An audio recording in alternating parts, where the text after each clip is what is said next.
back again for number 10. Join Big B, DK, and Mike Jolitz for all the hot topics, weird news, and shenanigans. It's Cave Crew Radio, Season 10 at cavecrewradio.com. Come on down to Jimmy Sports Lounge. Come on down tonight. Come on. Come on down to Jimmy Sports Lounge. Everything gonna be all right. Come on down to Jimmy Sports Lounge. Come on down today. Come on down to Jimmy Sports Lounge. It's a great place to stay.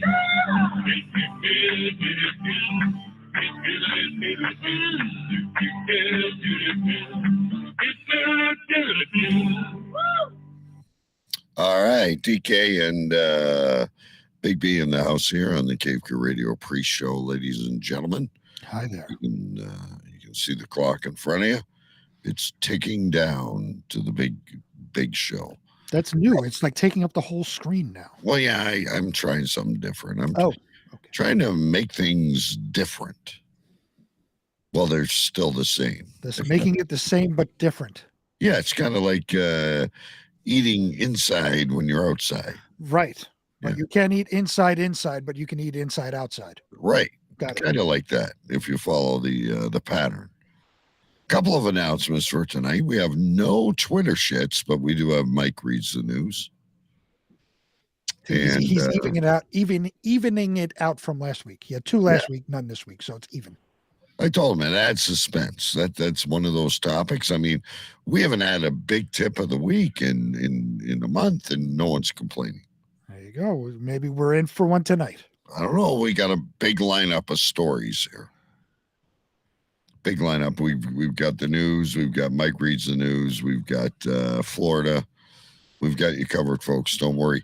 I could use a this just in. Hang on a minute. Can I get a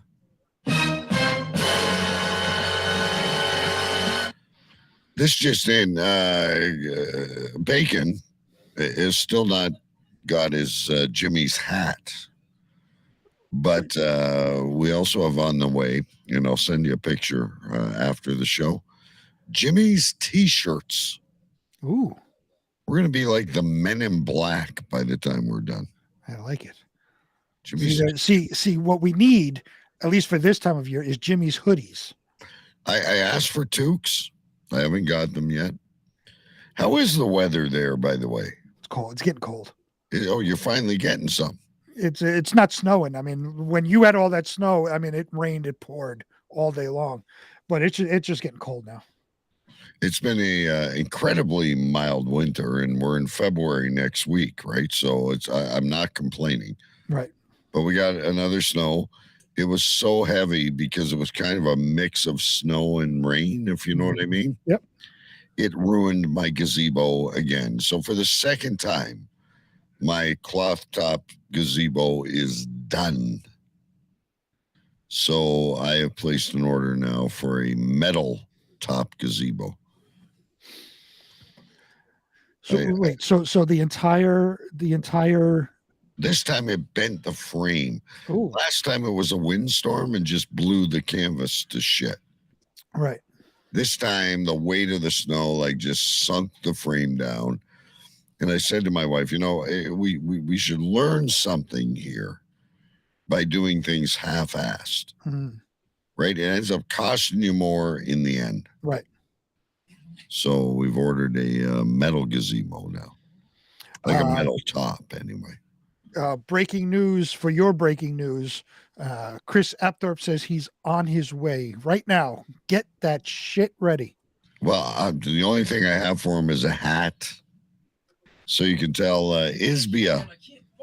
Is Isbia listening? Ooh. Chris Apthorpe is coming for his hat. Let's text Isbia. You can take away the... Oh, he's preparing things on his end for Chris, aka Bacon, from as known as Bacon on Pucks and Pints, to come get his Jimmy's hat, so we can all be in unison wearing our Jimmy's hats. Right, and that's so good. I left it out. I'm just texting Isbia.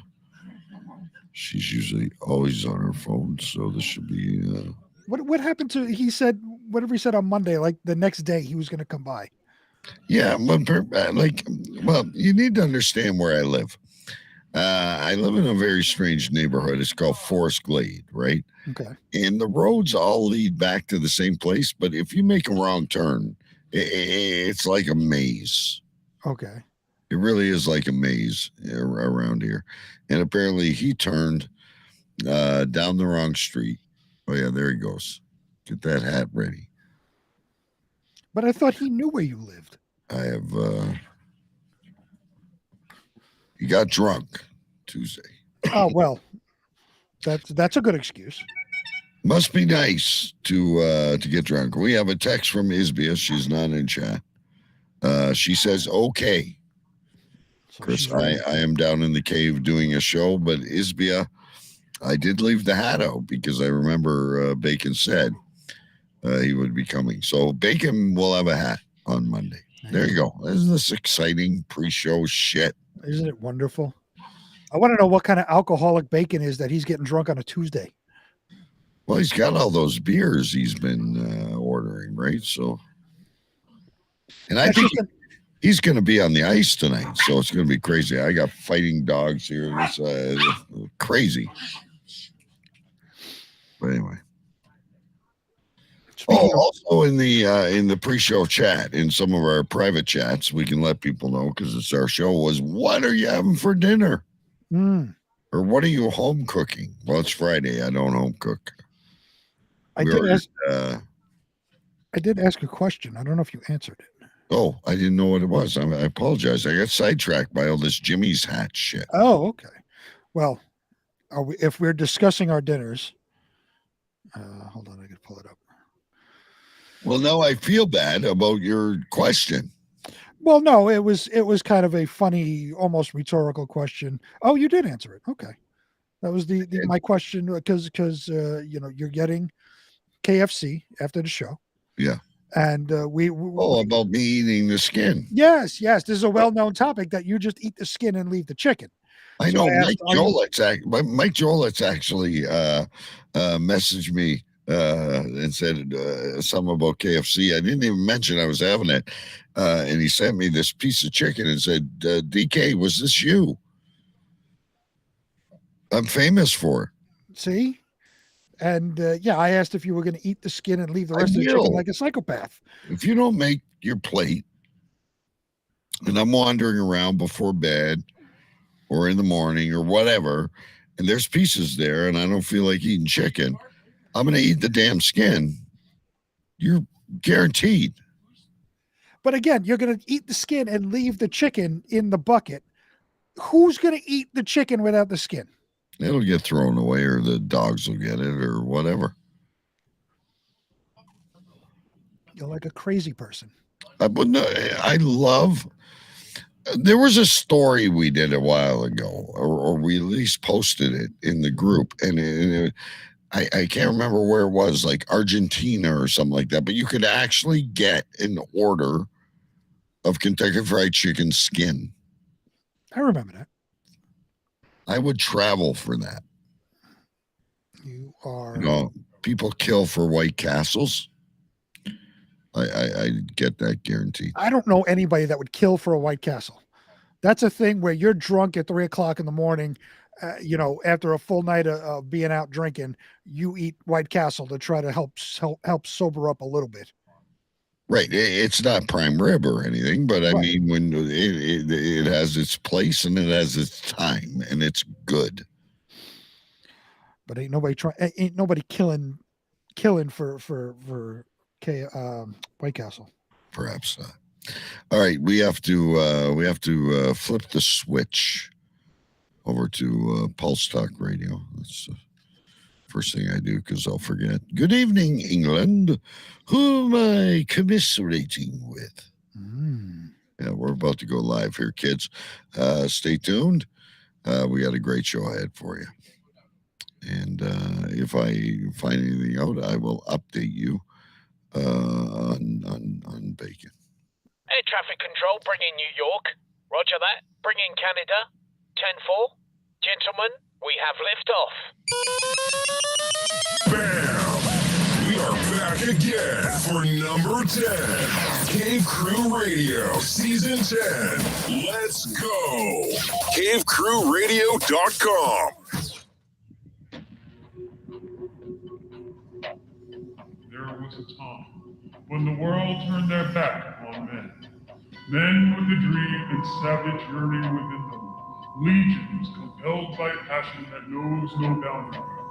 A consuming flame that defies plausible explanation. Battling the forces of domestication, they find the courage to band together to experience the awesome power of the men. I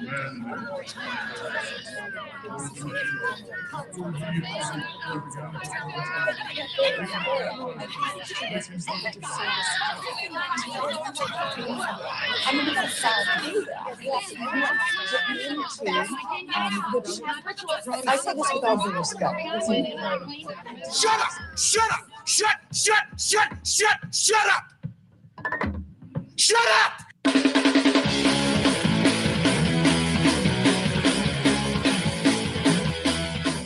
Tonight's broadcast of The Masculine Feminist has been commandeered by the secret society No Ma'am. Gotta go to a place where I get a shot and a beer and steak, man. Saying we can stop, get pancakes, and then we'll get laid, all right? Why do you drink ice cold beer on a hot day? Mr. Craven, what else are you gonna do with it? To alcohol, the cause of and solution to all of life's problems. The Yankees are champions of baseball! It's a power play goal!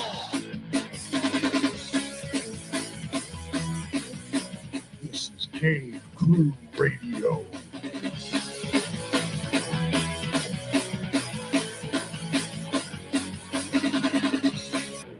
Wow. Heidi ho, everybody. My name is DK. I am live in my cave in Windsor, Ontario, Canada for another live edition of Cave Crew Radio. We are live on CaveCrewRadio.com, YouTube, Facebook, also on Pulse Talk Radio, in the UK. Cheerio to all of you. And we are available, of course, anywhere podcasts are found. And we do a pre-show before the show. And the only way to get it is join the Facebook group at CaveCrewRadio.com. And of course, we throw it on YouTube as well. We have a great show, ladies and gentlemen. We have a busy show ahead for you tonight. And I think we've got some great conversations to be had. We've got some news. We've got Florida. We got Mike Jolitz. So the next 90 minutes should not be boring for you. But before we go any further, as always, I am joined by... And now, he is the king of the sovereign county of Urian Stench and Stenchlandia, the commander-in-chief of the Water Gypsies, the self-proclaimed president of the United States, a university graduate, and always the epicenter of something. Ladies and gentlemen, His Royal Highness Big B. Yes, live from Queens, New York, I am King B, King of Stenchlandia and the Water Gypsies, your president-elect of the United States of America. And as always, the epicenter of something. This week, I am the epicenter of all things becoming rich $2 at a time. $2 at a time. $2 at a time, ladies and gentlemen. As we would call that a toonie. A tooie. Toonie. That's what we call them in Canada. Toonie. So we have this app called Jack Pocket, and it's the official app of the New York State Lottery. So instead of going to the store to buy your lottery tickets, you could just set up an account online on the app, and you could play whatever games you want. I found out about this app on election day this past November for the midterm elections. That was when, I don't know if you remember, like the Powerball jackpot was $1 billion. Oh, yeah, it was huge. Right. So I told my wife, I said, you got to play, just put a couple of bucks in and just get a ticket. And she said, well, there's this app that, you ain't got to run out and to the store because she had to go to work right after voting and all this. She said, there's the app called Jackpocket. You just log on and it's the New York State Lottery app. I said, okay. So she played and then she invited me and like got credits or whatever. So I got like a couple of bucks in credits. So I played and I started looking at it. So I set up an account and what I do is I play 2 daily games, which is a Cash for Life and a Win 4. And I'm winning. Actually, let me pull it up. While I'm pulling it up, we have something else here. And that is, of course, the extra special drink of the night. Oh, geez, this is early. It Let is. me pull in my my special camera. There we go. What is this? Is a surprise. I love this where I used to put you as a solo, and now I can still be here. Oh, it's like picture in picture. Yeah, it's really cool. Okay, so we're already to the drink of the night, and what do we have? So yeah, this is a surprise to me. So she didn't tell me what this was. It's a root beer rum cream. It's a root beer rum cream. Root beer Root beer cream. Root beer, Captain Morgan's. Vanilla liqueur. Vanilla liqueur. Vanilla creamer. Vanilla creamer. Vanilla ice cream. And vanilla ice cream. Nice. And as always, we ask: is there extra once you're done? Oh yes. Okay. So some in here. So I've never had this before. This is a surprise to me.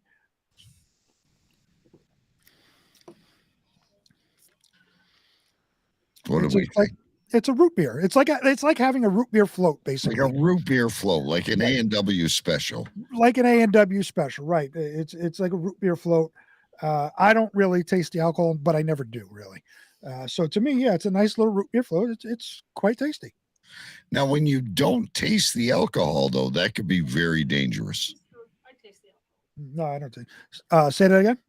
I say when you don't taste the alcohol, that could be very dangerous. It could. Kind of like a margarita or a pina colada for us normal folk. Right, because it goes down really easy, really quick, and you'll pile them up. So suddenly you'll be sitting at a bar all night drinking these things. Suddenly you got to stand up to pee and you hit the floor. There you go. Now you're living in my world. That's right. Yeah. So that is the drink of the night. Quite tasty. I'm gonna have to let the ice cream melt. I don't have a spoon or anything to eat the ice cream, so it's just gonna have to sit there and melt throughout the show. Getting back to the episode. Now look, I'm on top and you're on the bottom. Well, don't take us the wrong way, ladies and gentlemen. We're just trying camera angles, not sexual positions. I was gonna say that if somebody came in at the wrong time, that could be a well, most people do. Time to get hammered, says Facebook user. There you go. I can't wait. So getting back to the epicenter. We never finished. Right. So I play Cash for Life, which if you win the jackpot, you win $1,000 a week for the rest of your life.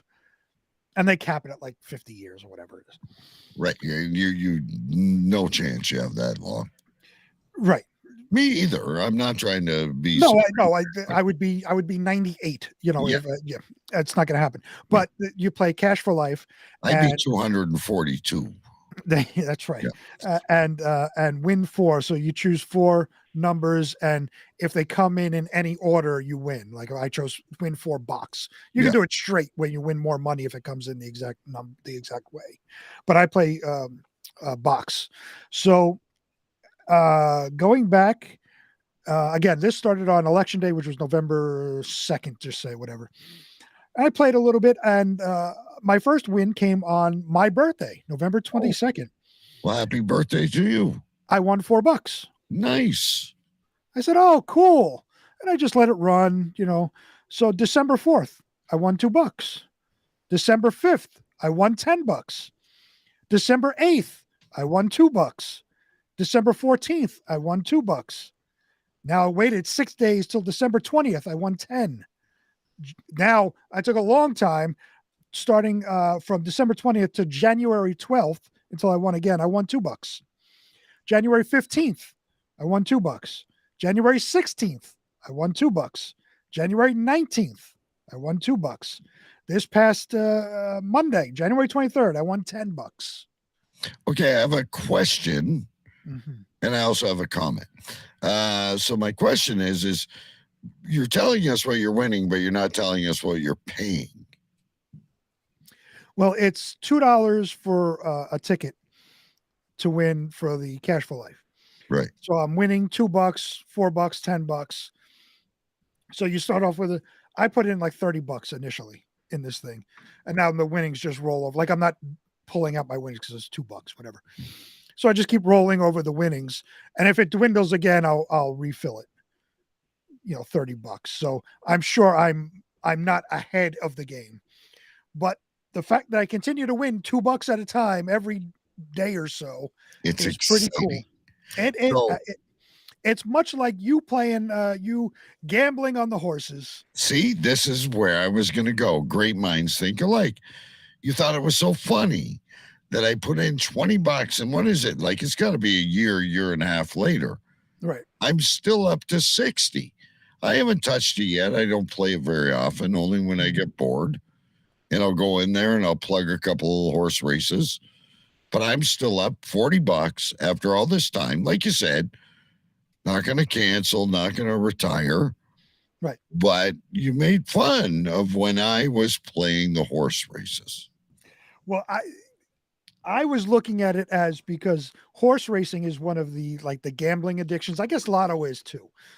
But horse racing is like one of those things that are always used as the example of gambling addictions. And, you lose your house betting on the horses and all of this.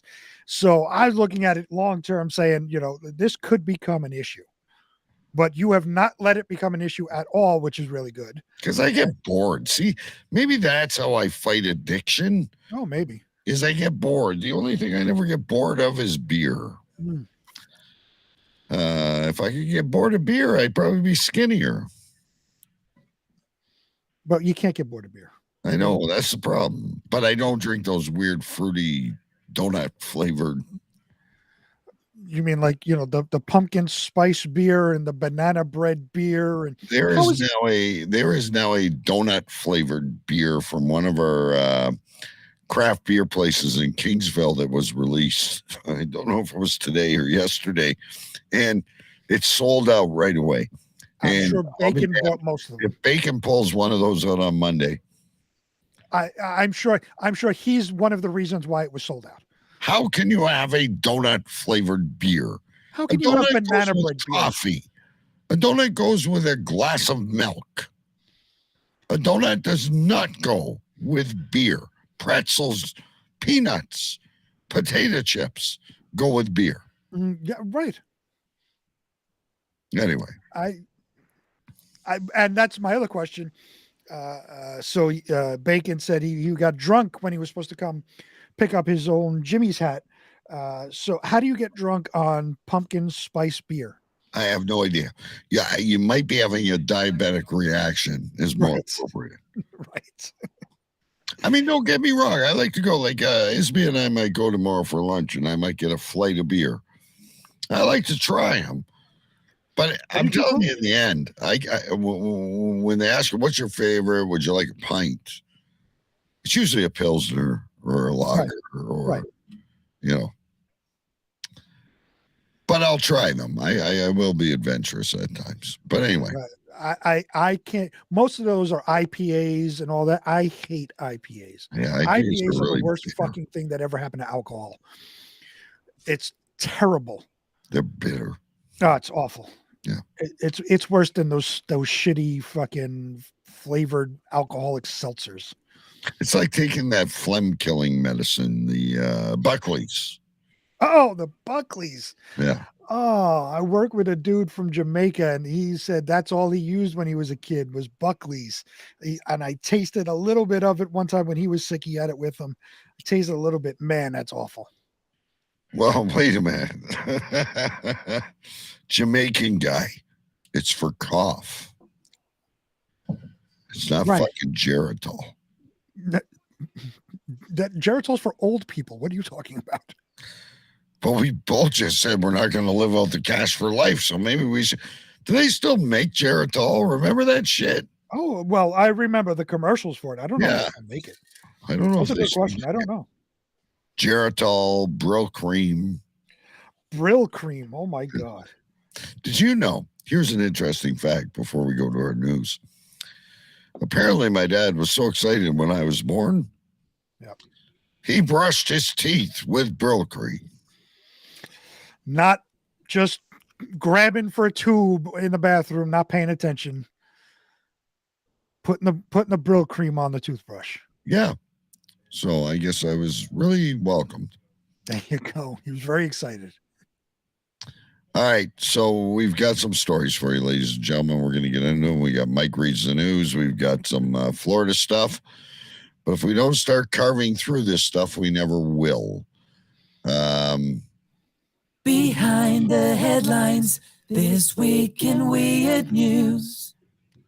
Yeah, we always go behind the headlines, ladies and gentlemen, when we get into the weird news. And let's see what we got first. Oh, this one I thought would be kind of fun. It's like playing a game of Twister or a game of Operation. I thought you might like this one. We'll see how much our listeners and how much me and you know. Just give me a second to pull it up. Here it is. I had everything open, but then suddenly, as my phone went to sleep, everything closed. Yeah, it does that at the worst possible time. All right, I got it. So this one I thought could be a little bit of fun. I was shocked reading this. Yeah. I didn't think this was possible. There's some I'm not sure exactly which side they're on, but there's one I definitely can find. Yeah. First story of the night comes from My London News. Headline reads, appendix is the hardest organ to find, but 45% also can't find their own rectum. Okay. How do you wipe your ass? It's a good question. That's why, like I could get, you're not sure where your appendix is because unless you have appendicitis, you really don't know. Nobody ever talks about your appendix. It's somewhere over here. Yeah, I could be approximate, but to be honest with you, I'm not sure left or right. I don't know if the kidney's on the right or the liver. Right. I'm not sure. I can find my heart, my lungs, my stomach, obviously, because it's pretty easy to find. How do you not know where your rectum is? Ladies and gentlemen, you've got dirty asses. Only 55% of men and women can confidently state where their rectum is located. 55%, ladies and gentlemen. And half don't know where their reproductive organs are. Come on. What's that number? 55%. Don't know where their reproductive organs are? No, 55% don't know where their rectum is located. And half don't know where their reproductive organs are. Okay. So number one, 55% of people aren't wiping their ass. Number two, 50% of people have never had mutual consensual sex or masturbated. I guess. Bullshit on this survey. Yeah, I don't understand this. And this was all in London. Unless, let me put it this way to you. Mm-hmm. Rectum may be a confusing term. For instance, if you're in the hood, it might be, hey, your bunghole. Or if you're a little child, it may be wipe your bum. Right. Maybe rectum is what's putting the rig in here. That they never heard the word, maybe, I guess. So, like, what do they do? Do a handstand when they're taking a shit? Like, your bum tells you what you have to do. Your body tells you a lot. Exactly. I've got a feeling down between my buttocks. I'm going to sit here on the seat with a big hole in it. Right. Or I'm going to make a mess. Well, when asked which of the organs they could confidently locate in the body, 45% did not know where the rectum is. Results revealed people living in the northeast of England were the poorest at locating this area, with just 42% knowing where the final portion of their large intestine is. Londoners weren't much wiser either, with barely half, 49%, able to locate the organ. Contrastingly, people in the southwest of England and Wales were most clued up at finding this part, with 64% confident they knew their way. Right. That's where the sheep puts the thing. Ah, yes. Yeah. Dr. Chun Tang, medical director of Pall Mall. That was the Pall Mall Medical was the healthcare clinic that commissioned this report. Dr. Chun Tang, medical director of Pall Mall, said the findings highlighted Britain's laid-back attitude towards their anatomy. While these findings lightheartedly point out the bewilderment many Britons face when it comes to their bodies, hopefully it carries a serious message about the importance of knowing our bodies. Having good knowledge of our body parts and their functions is important. It enables us to be more in control of our health and understand when things might not be functioning properly. And that makes sense, right? They tell women to like grab their boobs, and they tell us to like massage our balls and look for lumps. That's right. Now, we talked about the rectum. Just over half of those polled, which would be 52%, were on the ball at finding their reproductive organs.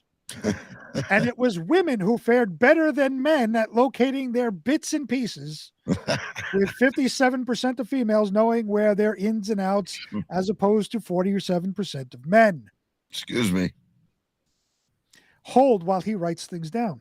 The Pall Mall survey, carried out by One Poll on 2,000 UK adults, also found that it was the 55 to 64 age range that topped the list, whereas only 22% of 18 to 24-year-olds could pinpoint their rectum. Right. That tells me they don't even know what they identify as. Right. The younger generation is just plain stupid. Yes. I identify as a tree. I'm pretty sure I have a sap channel, not a rectum. So then it goes down the list of which organs are the hardest to find. Yeah, that's what I'm curious about, not the rectum or the Right. So what they say is the hardest to find, easiest to hardest. Tied for first in the easiest, with astonishingly still only 63%, are the heart and the brain. But 63%. That still means 37% don't know where it is. Because they don't have one. Lungs at 60%. Stomach at 59%. Rectum at 55%. Reproductive organs at 52%. Kidneys at 50%. Bladder. Now I'd be struggling.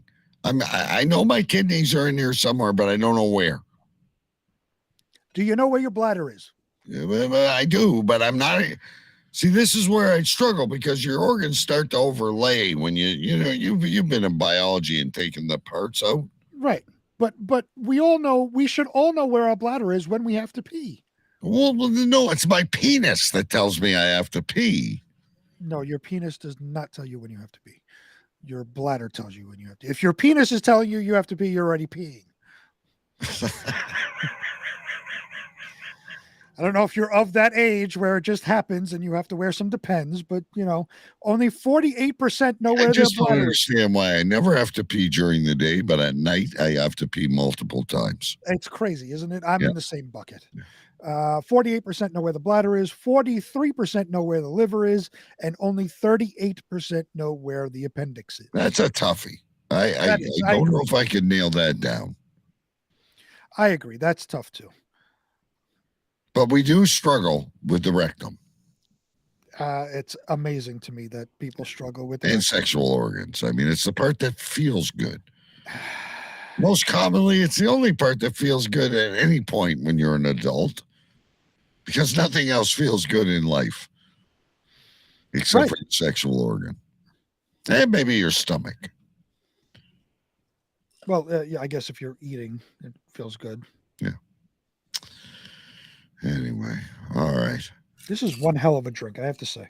I'm glad you like it. It's exciting when you like these drinks. All right, ladies and gentlemen, from that story, we go to a kind of strange story, I guess, from Canada.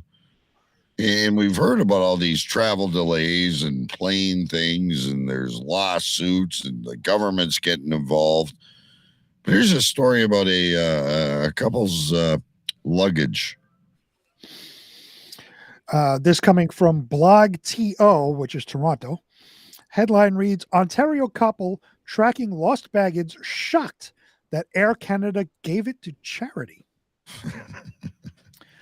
I have questions. I have questions about them too, but we'll get to that later. After months of tracking their lost baggage with an AirTag and trying to retrieve their belongings, one couple was stunned to learn that Air Canada had allegedly donated their suitcase to a charity. Right. It's that time of year. It's Christmas. You know, you're looking at your budgets. You don't have a lot of money to give. Your employees aren't. They're tight for money too. What the fuck are we gonna do? We got a few suitcases here. Let's throw this in. Let's just give it away. Yeah. Nikita Rees, a dancer, choreographer, and athletic therapist. Can you have something ready for me, please? Oh, hang on, because I was just going to say, while I'm getting that ready, could you imagine the goodies she has in there? Oh, I can. Yeah, please. Okay, hang on. I got to find it. It's been a while. Let me know when you're ready, and don't do it until I signal. Why can't I find it? Oh, I got it. Okay. Okay. Nikita Rees, a dancer. What the fuck is that? Okay. Hello?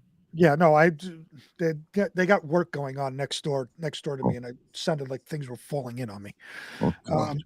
Oh, Nikita Rees, a dancer. That green meteor that's flying by the Earth.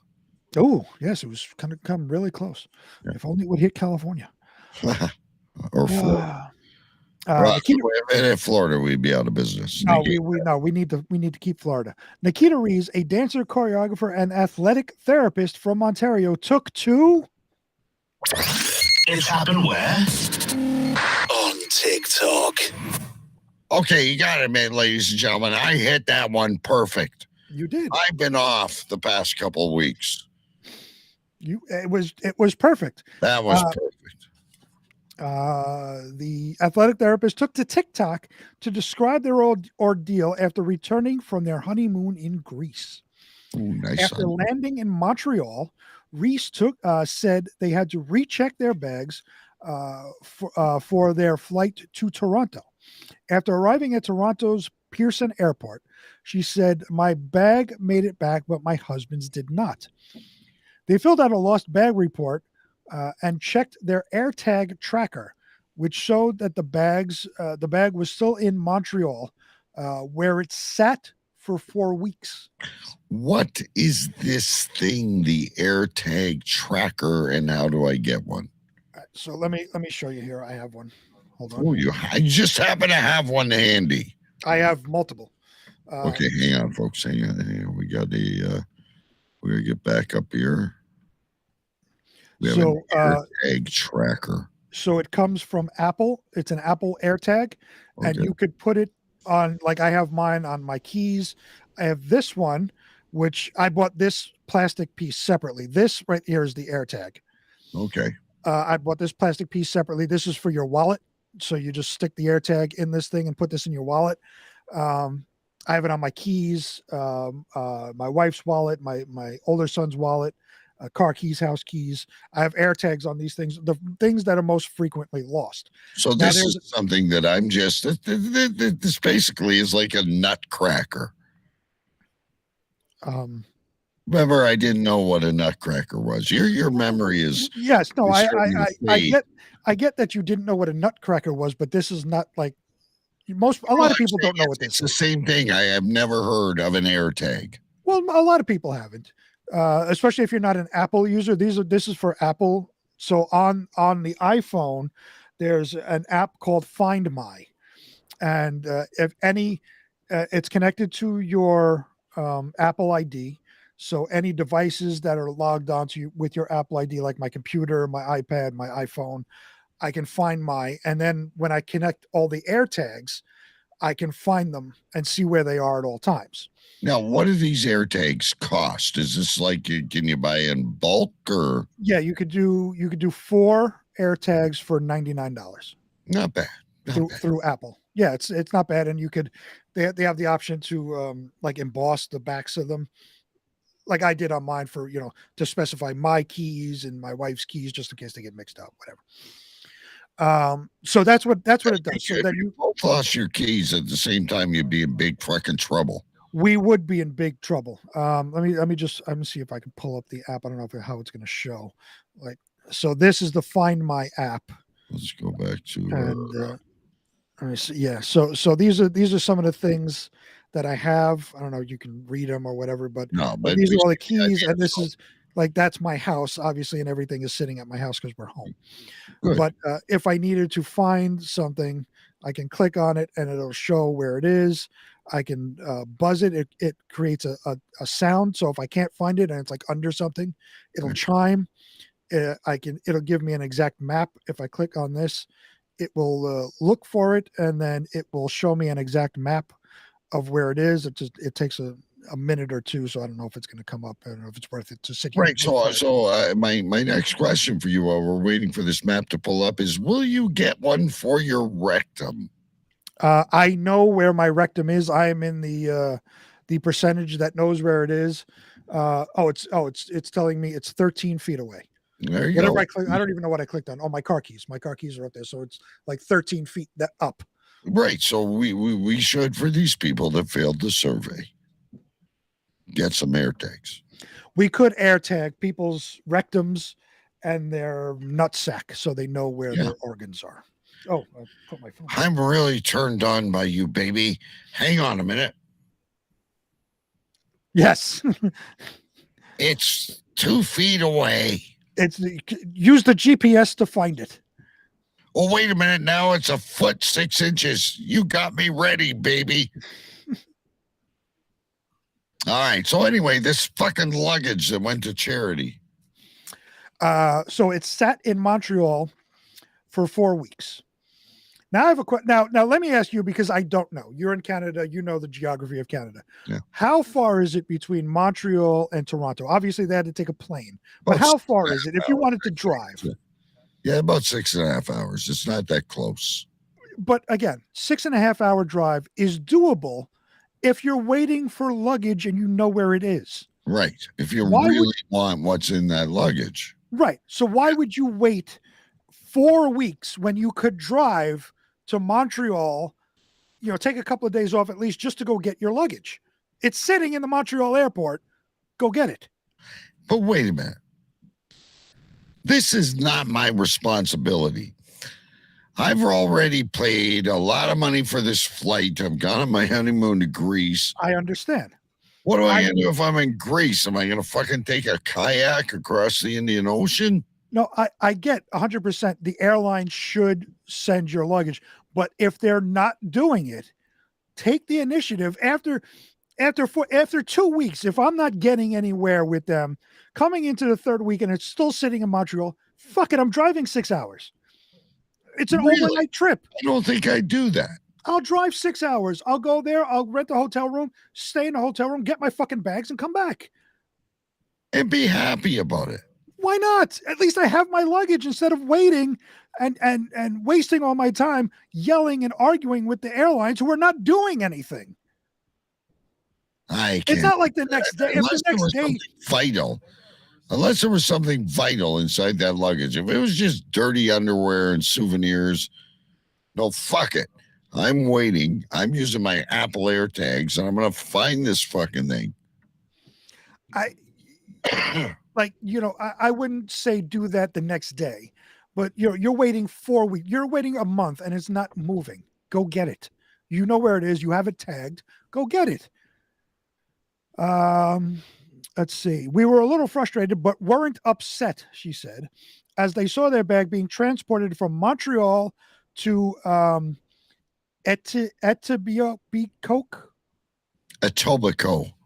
Just outside of Toronto.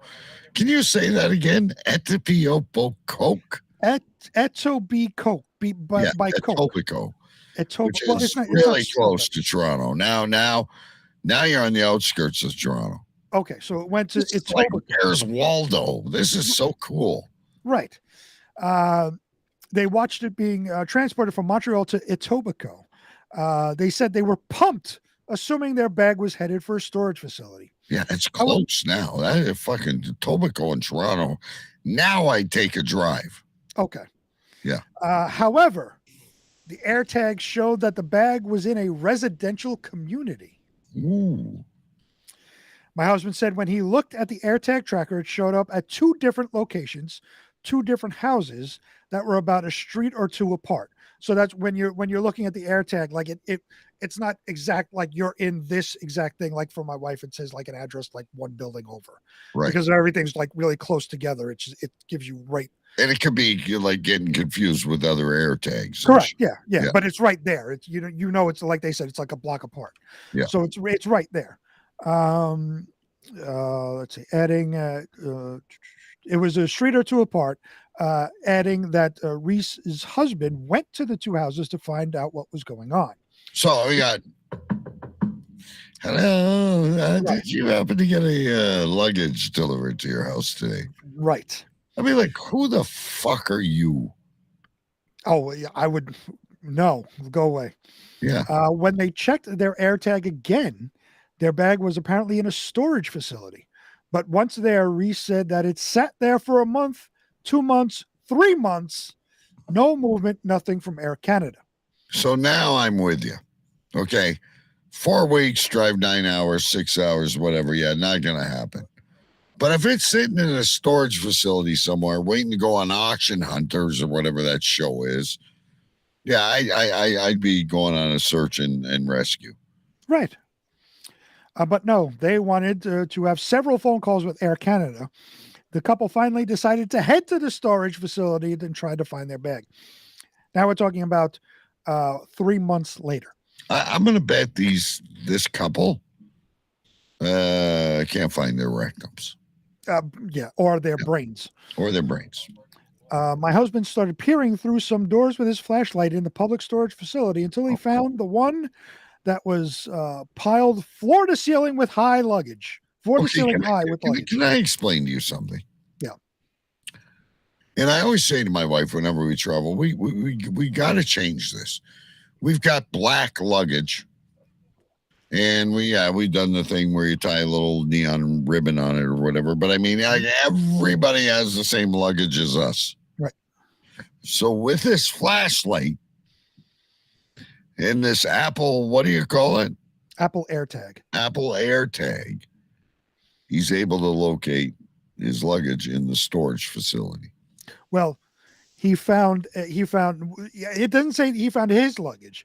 He found a storage unit that was piled floor to ceiling high with luggage. So I guess this is an Air Canada scandal. Right.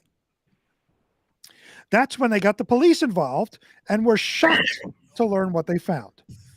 Our luggage was donated to a charity on behalf of Air Canada because they deemed it lost, even though we were tracking our luggage for the last 4 months. Now, here's why I'm struggling with this. Did they communicate to Air Canada that they knew where the luggage was via the Apple, whatever the fuck it is? They said previously, after several phone calls with Air Canada, so that tells me they were in contact with them. Okay. Let's see. Like they're like you. They're doing a FaceTime. They're holding up their iPhone, showing where the luggage is. And I'm within a reasonable distance here. It's between 2 houses. So why did it go to a house before it went to the storage, before it went to charity? That you have to ask Air Canada, I guess. I'm not Police told her they found over 500 pieces of luggage in the facility, with some bags containing iPhones, laptops, iPads, and more AirTags. They said they could hear AirTags beeping. They said it makes a noise. You can ping it. What are they, like minions? Yeah, it's just like it'll just keep going off. You can enable lost. You can enable the lost mode, and it'll just ping. Cops are unimpressed how Air Canada is handling this, in that they are taking possession and ownership of our property and deciding what needs to be done with it and donating it. She said she hadn't been able to find out the name of the charity yet. Air Canada compensated them for a quarter of the value of the 3 weeks of clothes in her husband's suitcase. I looked into the terms and conditions to see if me accepting compensation changed over ownership to Air Canada, and there's nothing. She said, adding that their bag has been wrongly donated. And for those who find themselves in the same situation, Reese urges them to keep pushing by speaking up and emailing airline executives. I got nowhere near the time or energy to chase my missing underwear. I have insurance. Unless there's something that is really like a relic or something really important, I just use my insurance. And I usually pay with Visa, and my Visa covers everything. Right. So I disagree with these fucking beeping tags and all that shit. Just pay on your Visa, ladies and gentlemen. It insures everything. If it's just dirty underwear, socks, and maybe maybe a shirt that says "I love Greece," whatever it is, you can do without it. You just wasted 3 months of your fucking life. Well, I guess, and I can imagine the relationship this couple has. Oh, honey, what are you doing? I'm cooking dinner. I gotta get ready for work. Huh? I've got the fucking Apple AirTag up on the computer. Check this out. Fuck me, no. I think you should get some Apple AirTags for yourself. No time for that shit. When I can't find my keys is when I need to go into an old age home. Well, I'm the same way. Like, I know where everything is at all times. I think it's just a good idea to have as a safety precaution. Your wallet. I like someone steals your wallet, you get a pickpocket or something. I get it. I understand that. Right. But my wife loses everything. And remember, we had the story, like a month or so ago, where she had lost her keys and her wallet in the subway. And remember, somebody from Jersey FedExed it back. Right. So the AirTag didn't even work in that situation. No, we didn't have AirTags then. Oh, so the AirTags are like a recent. That's a very recent thing. Gotcha. Okay. Yeah. So we didn't have those then. So kind of. We relied on the nice lady from Jersey. Right. If we had AirTags, then we could have known where it was and kind of tried to get it back. You fucking lady in Jersey, why didn't you contact me earlier? Do you not know where your rectum is? That's not your wallet.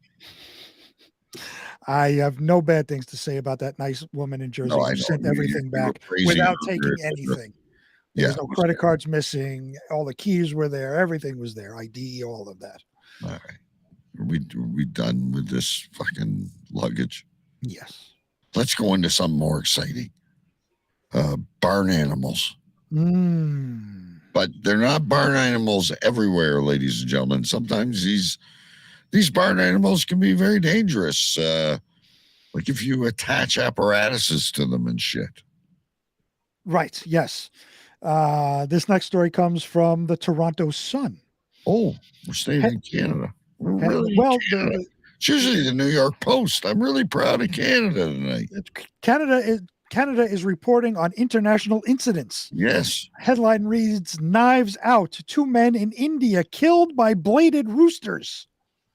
Bladed rooster. So like these aren't like your regular roosters that ooh in the morning.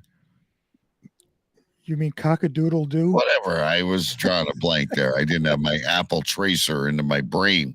That's where I need one of those fucking things, is inside my head. There you go. Excuse me, Apple, can you find that thought I just fucking had? It would have been a show name. Well, at least it would have been a show note. But I fucking misplaced it on my left lobe. Hold. That's not that good. It will be a show note. Maybe. Anyway, so we're in India, ladies and gentlemen. Now, over here in North America, and I'm sure in England, where Pulse Talk Radio is, roosters, chickens, turkeys, we eat them. But apparently they're doing something different in India. 2 men in India were killed by knife-wielding roosters in separate brutal incidents. So this Well, wait a minute. So this is not like a one-time one-off. No, this is two separate things. This is a Kathmandu catastrophe, ladies and gentlemen. The men were watching cockfights in different districts, which were Kakinada and East Godavari, on Sunday to mark the 3-day Hindu festival of Sankranti. I just want to say you nailed that. You nailed both of those Indian cities and could not say Etobicoke. Because it's spelled like it is. It's some kind of like Eskimo. It's some kind of Eskimo, like with hiccups. I get it. I know where you're coming. Like an Eskimo with hiccups, ladies and gentlemen. Right. The victim in Kakinada, Gande Sirapus, that prepared his rooster. Prepared his rooster for a fight by tying blades to its claws. The animated crowd, however, spooked Rao's prized cock, causing it to fly in the air and landed on the owner, which resulted in the bladed claws slashing the victim's leg. Ooh. That same night, in East Godavari district, an unlucky spectator, identified by the outlet as K. Padmajaru, was standing too close to the action when a bladed bird sliced a key nerve in the fan's hand during the fight and killed him.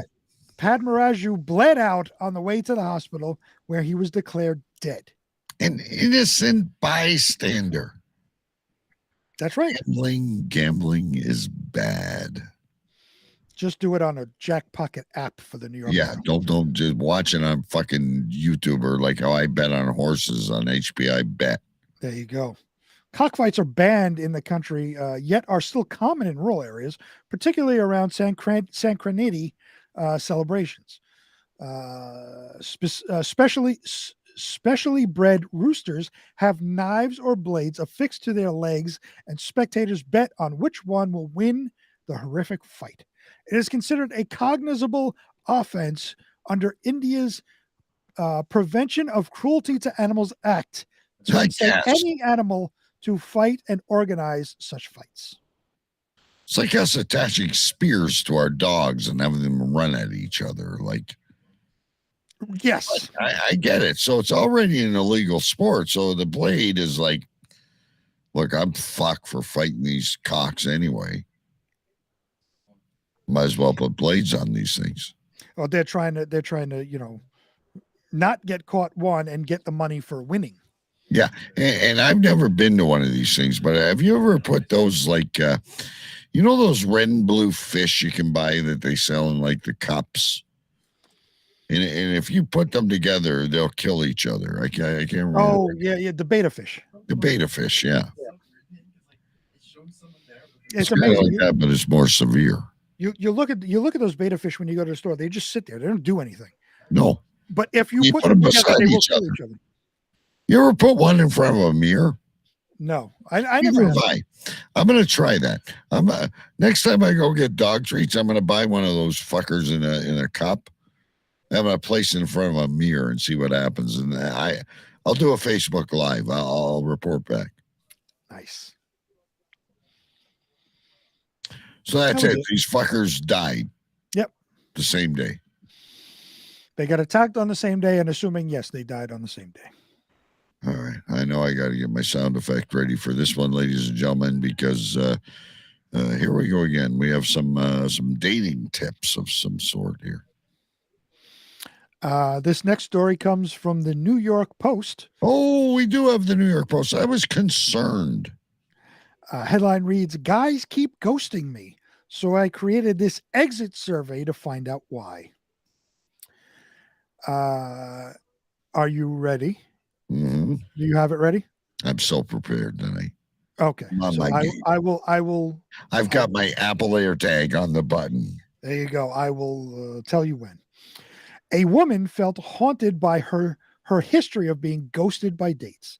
So she decided to find out why it kept happening on... It's happened where? On TikTok. Ladies and gentlemen, I am so proud of myself tonight. TikToker Stephanie D'Agostini, who goes by the handle @StephDag, created an exit survey to send to her exes and dates who left her without saying a word. Right. She had these dates, she had these exes, and they don't like her. So, like, this is like an Apple AirTag of morality. But as the story goes on, you'll find out why they don't like her. Oh, okay. All right. At least you'll get the impression. I'm sure I will. In the recent clip, which boasts almost 90,000 views, she broke down her questionnaire and even offered PDF versions for other users to download should they decide to use the survey for themselves. D'Agostini sent the questions to a recent ex who has yet to respond. Quote, "So I recently got ghosted by a guy who I didn't even like, which was obviously devastating. And I emailed him this ghosting exit survey to fill out," she says on her TikTok video. Yeah, TikTok. And feel free to use this. 90,000 fucking views over this shit. That's right. And we are funny.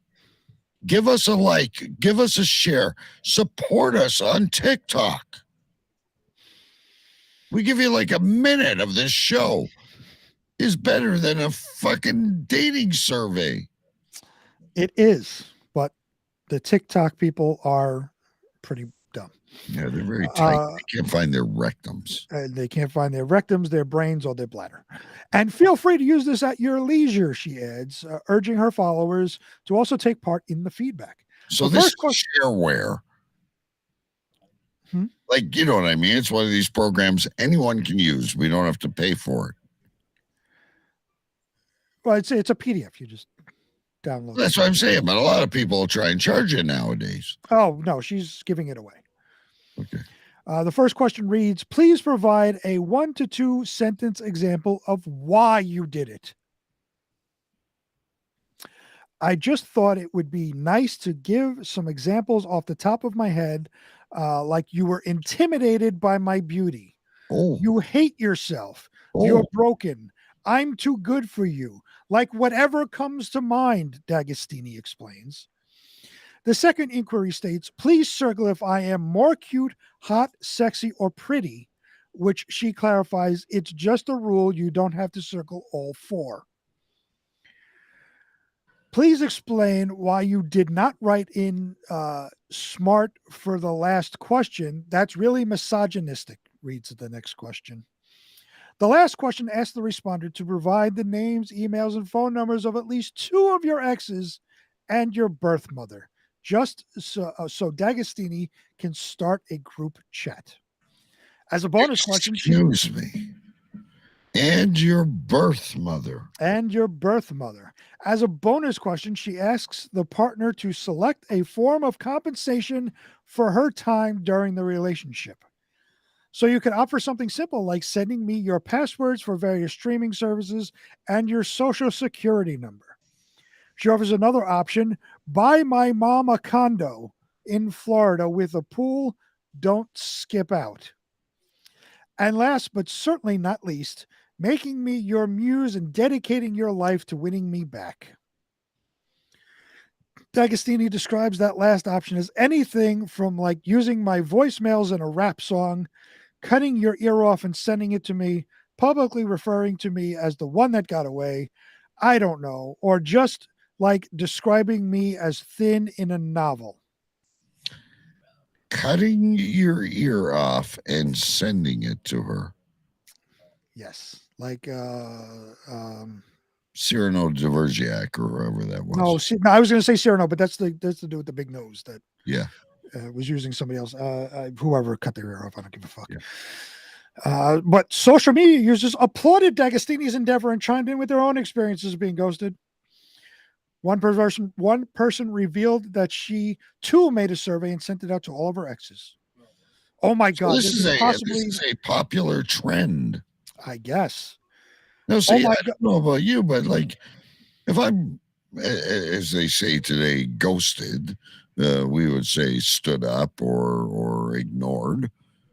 Good. You don't like me, and that's fine. I'll go somewhere else. Right? Is that not what you do? That's what normal humans do, but you can tell that she thinks very highly of herself. And she You're is calling the her typical a narcissist, in other I'm words. calling her a sociopathic narcissist. Yes. That deserves to fly and bite her eyes out. I hope fucking mealworms in fucking nest in her nostrils and she fucking snots out worms for the rest of her life. There you go, ladies and gentlemen.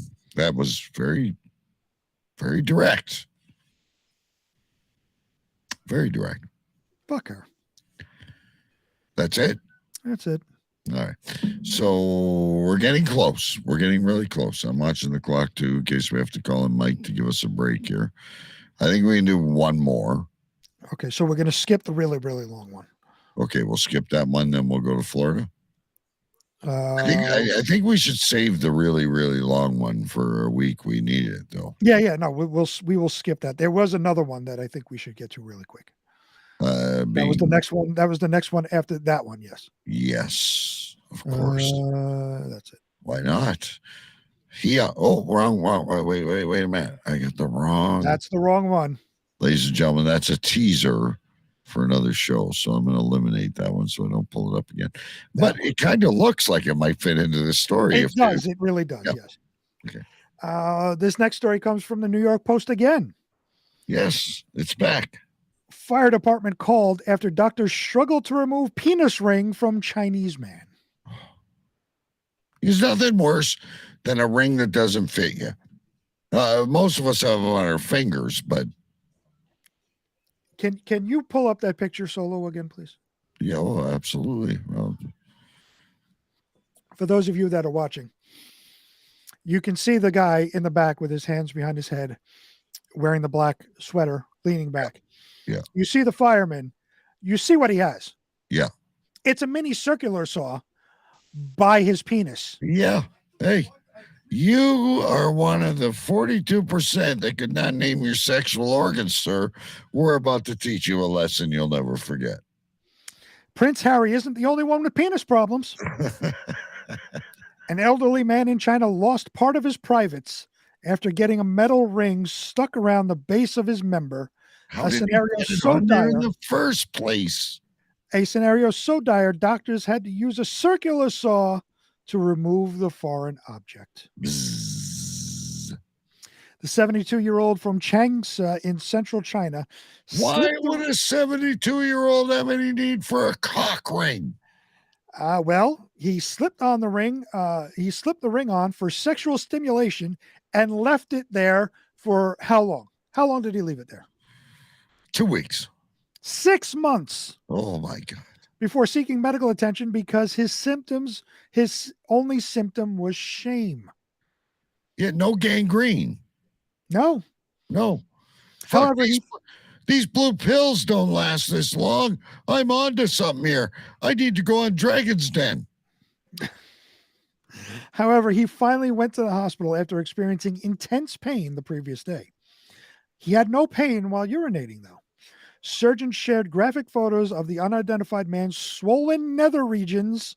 Yeah. Hold while I write things down. No problem urinating because the hole is a little larger than the urethra than normal. Fucking morons on this show. They shared pictures of the swollen nether regions in the Asian Journal of Surgery. Nice. Initially, doctors tried to remove the ring with their surgical shearing tools, but when that failed, they called the fire department to borrow a heavy wire cutter. That also didn't work. Truck 42, we're going to need you here. We need your assistance. This is not a cat in a tree. I report this is not a cat in the tree. I have a question. Sure. I'll do my best. So the medical staff tried one thing. Yeah. And it didn't work. Their next option was to automatically call the fire department. Right. They're experts at this. They cut trees down. They cut through doors. They know how to cut things. Okay.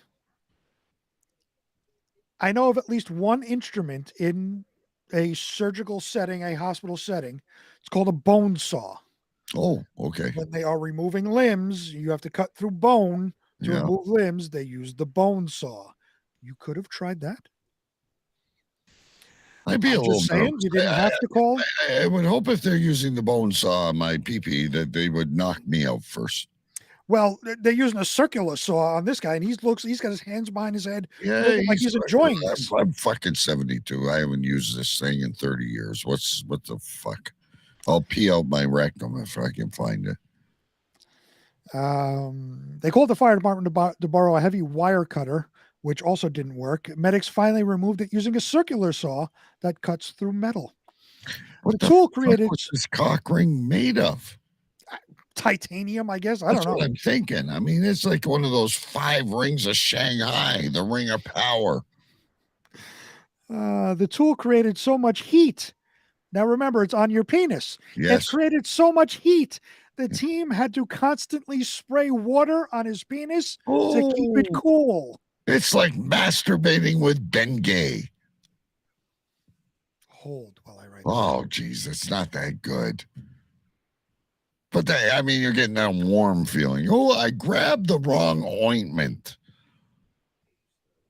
So basically, it's like one of those cutting wheels where they're cutting and they're spraying water constantly because of heat. I've seen It's like a CNC machine, right? Yes. Unfortunately, all was not cool when they finally freed his willy. There was dead tissue at the root of his Johnson, which was caused by a lack of blood flow. Doctors removed the offending bits, stitching up the wounds and making 3 incisions to place a drainage strip that would mitigate swelling. So basically, he got a stent in his fucking cock. He did. Yeah, okay. He was prescribed antibiotics and remained in the hospital for 7 days. 2 I months would have after, just left the ring on. It's too much trouble. 2 months after the ordeal, he was able to urinate, according to the doctor. I thought he was having no problem urinating in the first place. But after they took the thing off and had to do all this other stuff, then he couldn't piss anymore. So then sometimes when you try to fix something, you have more of a problem afterwards. Right. So this guy didn't piss for 2 months. Well, I'm sure they had a catheter in so he could pee. Okay. Now comes the educational portion of the show, ladies and gentlemen. Everybody get out your pens and pencils, turn to an open page in your notebook, and we will begin the lecture.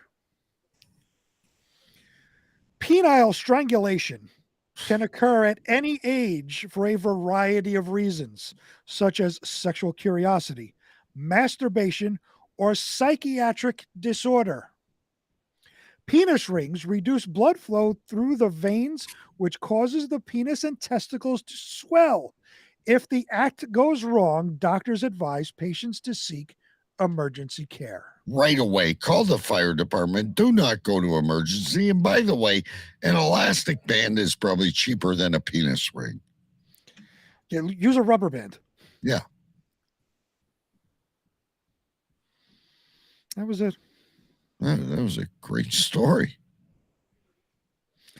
That was the end of strangulation. Penile strangulation. That was the end of the non-Florida stories. All right, and ladies and gentlemen, the story we have in our kind of put away. I'm sure you will enjoy it when we finally get to it. It really is a good one. It could take up like a full segment of the show or something. Anyway, a good friend of ours. Always make sure he's here for us. Put a little segment together. It's called Mike Jolitz Reads the News, ladies and gentlemen. So we're going to slip over there right now. This is radio. Radio.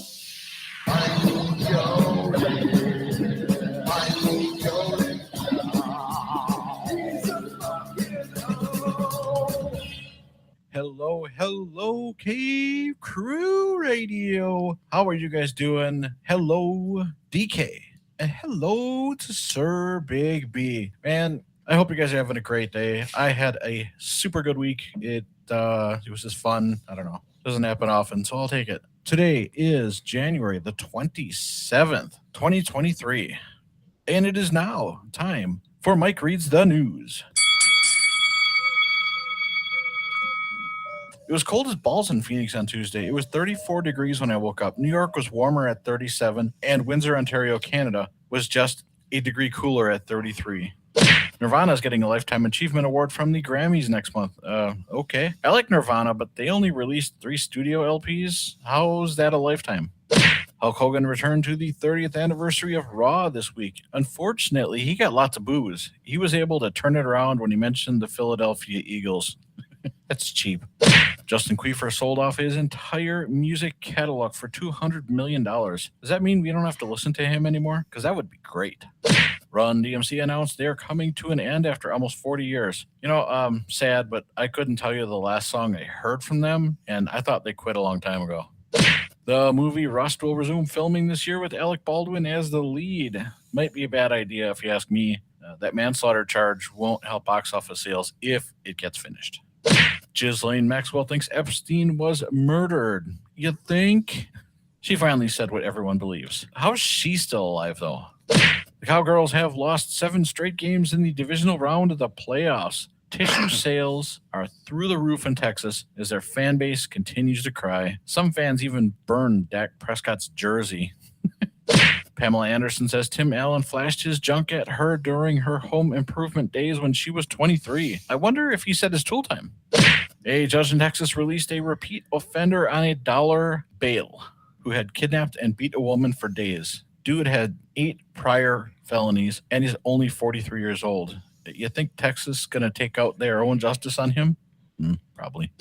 And finally, in the news, the Tampa Bay Buccaneers fired their offensive coordinator, Byron Leftwich. I hear he's coaching a fantasy football league now.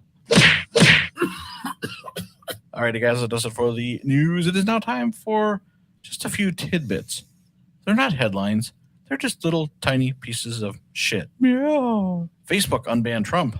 Wow. Yeah. Rudy Tooty Fresh and Fruity is back on the menu at IHOP. Oh, yeah. And finally, in the tidbits, Panic at the Disco is breaking up. I have no idea who that is or what that is. Oh, yeah. Alrighty, guys, that does it for this. Mike Reads the News. Yeah. Tschüss, ciao, und auf Wiedersehen. I will be back next week with more news and Twitter shits, of course. All right, later, guys. Bye-bye.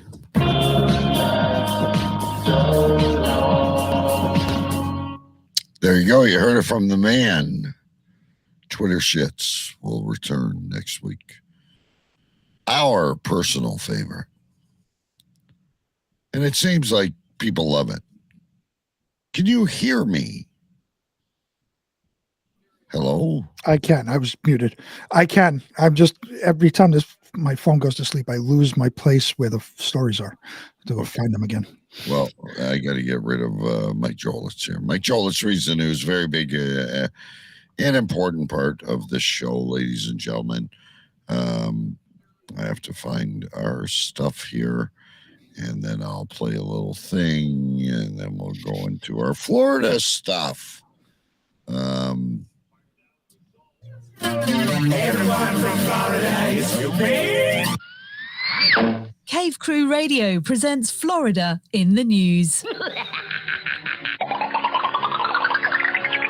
Otherwise, what we call, ladies and gentlemen, the Florida News Network.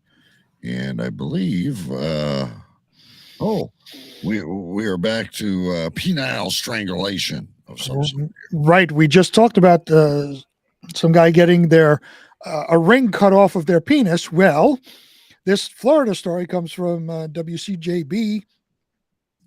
Headline reads, Alachua County deputies arrest a woman after she threatened to cut off a man's penis. Right. So we got the ring cut off. No need to call 911. No need to waste the time in the emergency room. I am here for you. Right. Yeah. Following hours of negotiations, Alachua County Sheriff's Office deputies arrested a woman who barricaded herself in a Northwest Gainesville home after she threatened to cut off a man's penis. So I know you're going to tell us the story, but I got to kind of let my mind go a little bit here. You know, we go behind the headlines and stuff. So normally you're going to have someone by the throat. You're going to have a gun to their head and they're, don't come in here. Don't come near me. I'm going to shoot. She's got the guy's cock in her hand with like a knife or a razor blade in the other hand. She does not. And hey, as a man, I probably feel more, you know, worried than someone having their hand around my neck. I'd be like, ooh, I don't want to. Well, we're going to have to find out if you're right or wrong. Okay. Sheriff's deputies have identified the suspect as Gabriella McCleskey. They say she was taken into custody around 1:30 p.m. At 8:15 a.m., sheriff's deputies received a call reporting a woman at an RTS bus stop on Southwest 20th Avenue holding a knife and threatening to cut off a man's penis. So this isn't even in a motel room or something. This is at a bus stop, ladies and gentlemen. At a bus stop. I love Florida. She then got it along, having your morning coffee, going to work. Wonder what's going on over there. Oh, just a woman holding your guy's cock hostage. She then got into a vehicle and left the scene. The man told deputies he does not know McCleskey or why she threatened him. When deputies found her vehicle at a nearby Circle K, they tried to perform a traffic stop. McCleskey sped off. The 5-minute chase ended at her home on Northwest 39th Drive. That was a long chase. That's better than OJ. She ran into the home and barricaded herself for several hours. It's kind of surreal, said Stephanie Rodriguez, a neighbor. At first, I thought that maybe something happened, like someone got killed or something. So it was kind of scary because we live so close.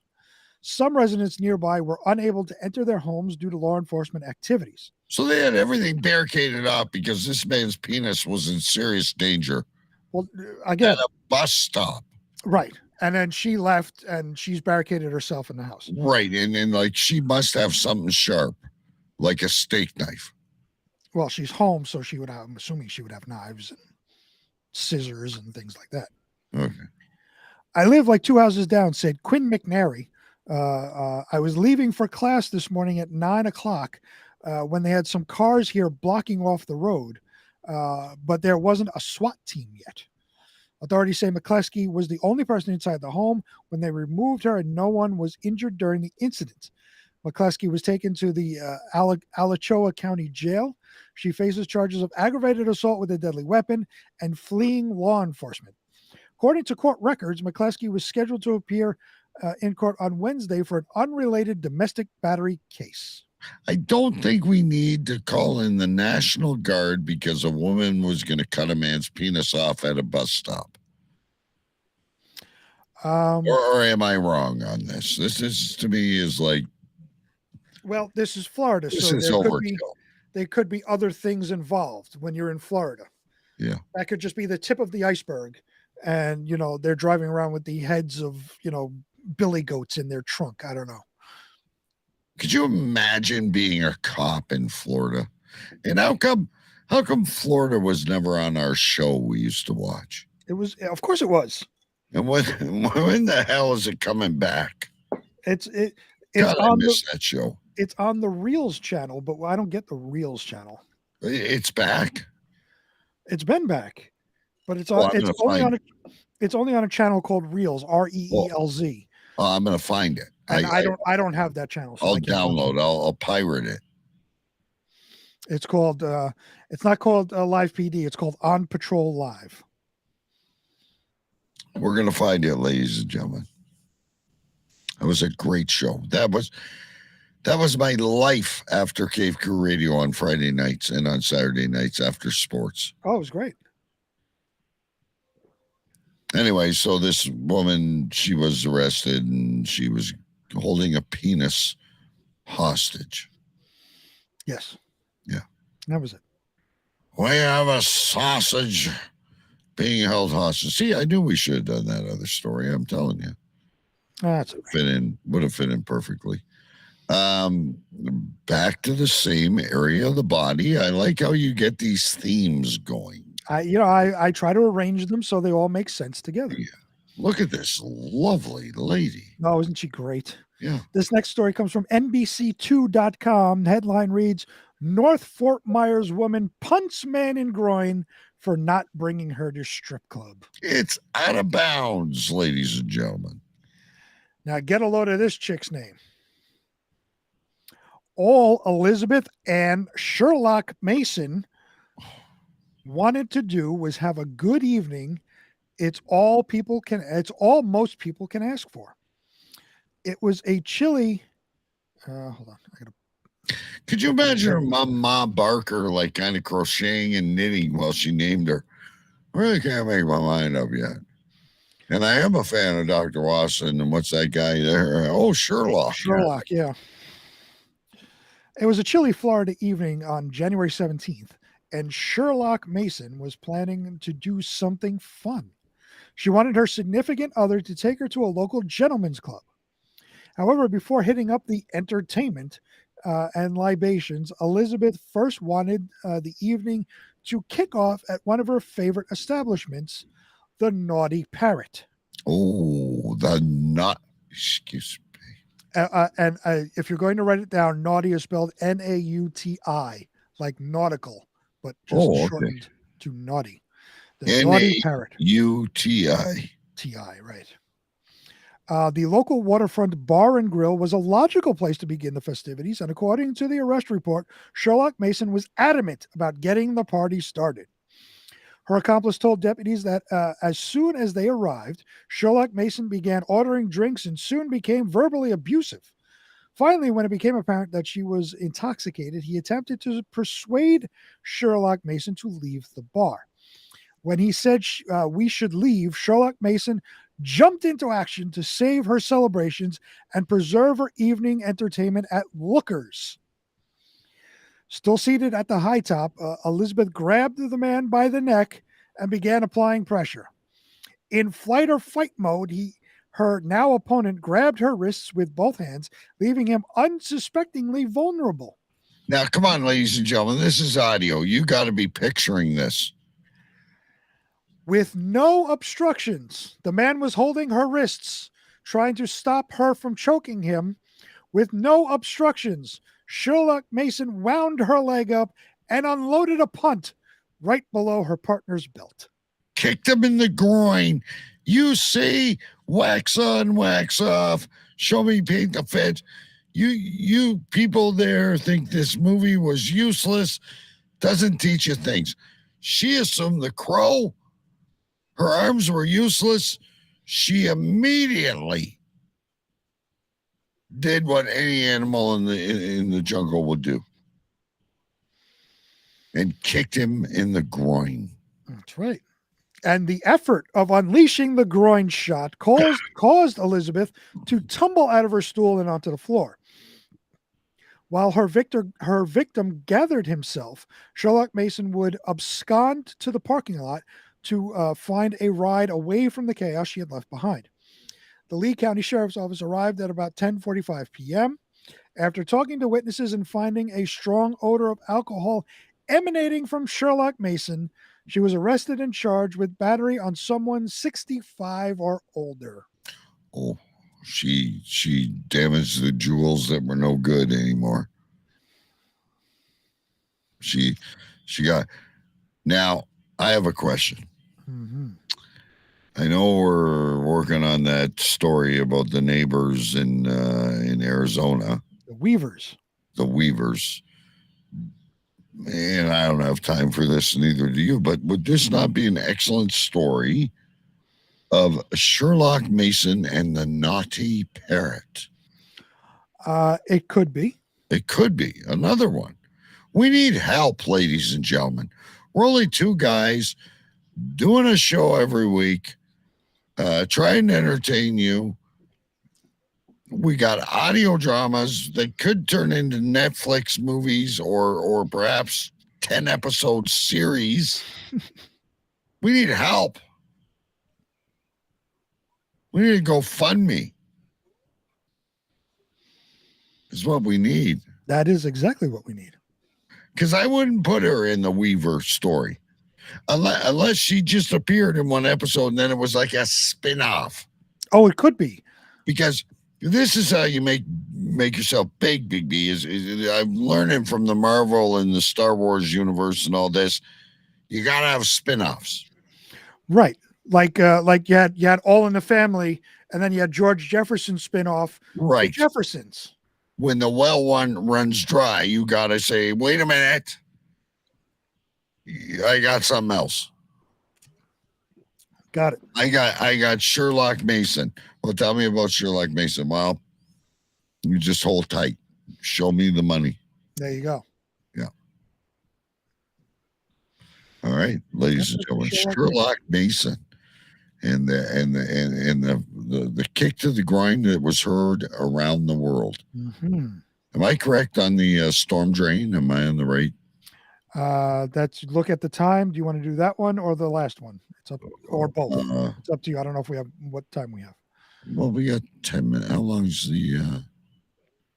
All right, let's go to the last one. The last one. Okay. We cut things out here, ladies and gentlemen. This is really important stuff because we got to talk about the name of the show and all that. Yeah, hold on. I got to look at this fine gem. Her and Sherlock Mason would be excellent roommates. I'm sure this woman didn't do anything. She looks about as innocent as a piece of cherry pie. And judging by where she lives in Florida and the sore on her neck and the wrinkles on her face, she's probably involved in heavy drug use and is probably only 26 years old, but looks like she's 60. She looks very old, so she's that young. I don't know. I'm just saying. The final story of the night from Florida comes from TDPEL Media. Oh, there's a new one. Thank you, TPDEL Media, for contributing to the show. We appreciate you. Headline reads, Florida woman claims a crack pipe protruding from her vagina during a strip search was a sex toy. Oh. A woman from Florida claimed that a crack pipe discovered protruding from her vagina during a strip search was in fact a sex toy. According to court documents acquired by the Smoking Gun, Camilla Ann Maines, who is 57, by the way. Oh, see, she's no spring chicken. Was arrested in Clearwater, Florida on Wednesday after failing to appear in court to face shoplifting allegations. An arrest affidavit said... Shoplifting where? Probably Walmart. You stick it somewhere. I'm just curious. An arrest affidavit said that as Maines was being processed at the Pinellas County Jail, a body scan discovered an anomaly in her vaginal region. You see how all this ties together? We had penises and hitting in the below the belt and all this. Now we're at the vagina. This. Now I have to say something, though, what I feel about this story. Mm-hmm. They have eviscerated the sanctity of her hoo-hoo.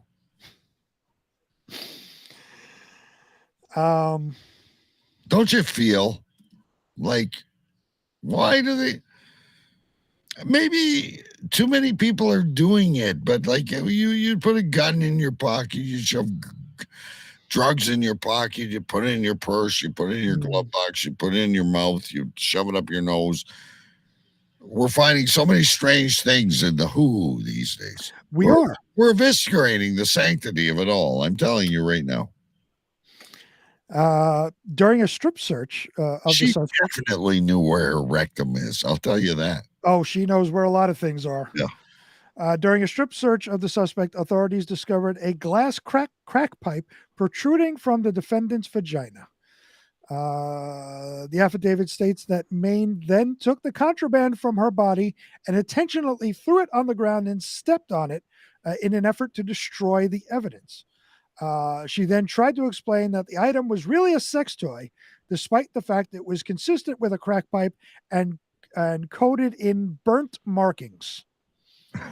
According to the report, I'll show you the crack pipe in a second. According to the report, Maines was charged with having contraband in a county jail facility and tampering with evidence in connection with the event.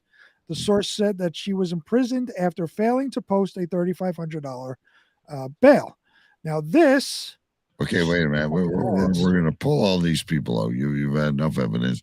This is my favorite thing. Oh, wrong way. All right. So that is the sex toy. That is the crack pipe that was in her vagina. I can't believe they posted this.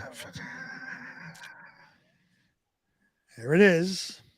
That's what was in her vagina, ladies and gentlemen. And it's a sex toy. And why did you leave it in there, ma'am? Yeah. That's a good question. Why did you leave it in there, ma'am? I was pleasuring myself while I was waiting for my trial to be called upon. All right, ladies and gentlemen, as usual, we're starting to have to pee. I don't know if Big B's new magic drinks and stuff like that cause him to need to pee like beer does to me. You know what I've noticed? I drink less. Like I drink the magic drink, but I only have one beer. I'm not drinking the peanut butter whiskey as much. I don't know. It causes me to drink less. I don't know. That could be a good thing. Maybe, yeah. I don't have a lot tonight. Where is my rectum? There you go. I also like this. I can't remember where it was from. And your birth mother. That was the exit survey story. Okay. And I like this one as well. The root of his Johnson. Yes. Yeah, it might be a good show note. I don't know where this came from either. Locating bits and pieces. Mm-hmm.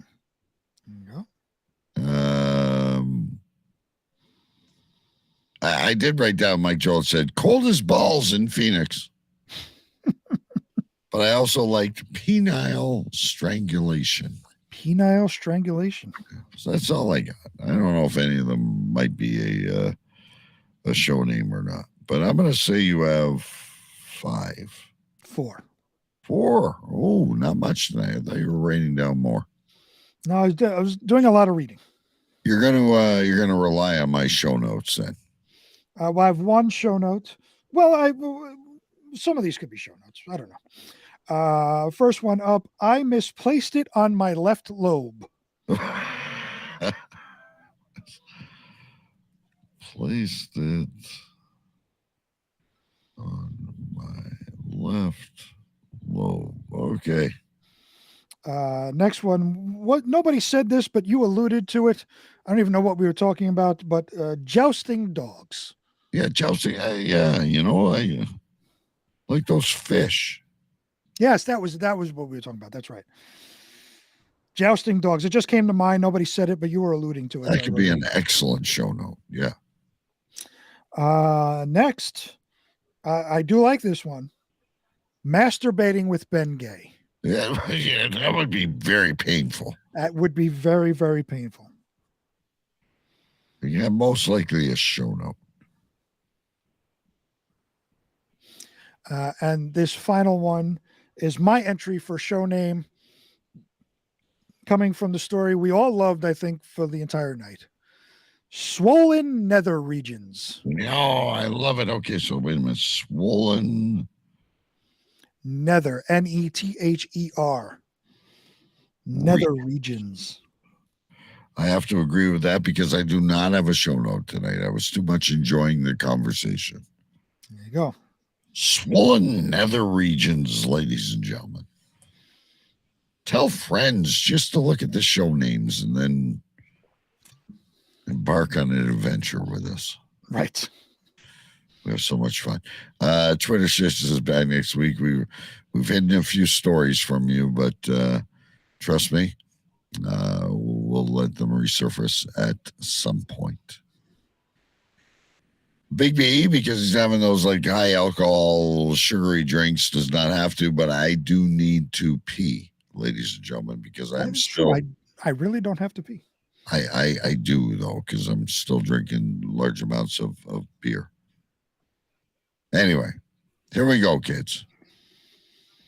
Thank you to all the listeners on our affiliate stations. To find out more, check out Cave Crew Radio on Facebook and Twitter. I want you to pack up and get out. Get the hell out of here! Go. Just go. Get out. Get the hell out! That will conclude this evening's entertainment. Shut up! Thank you. God bless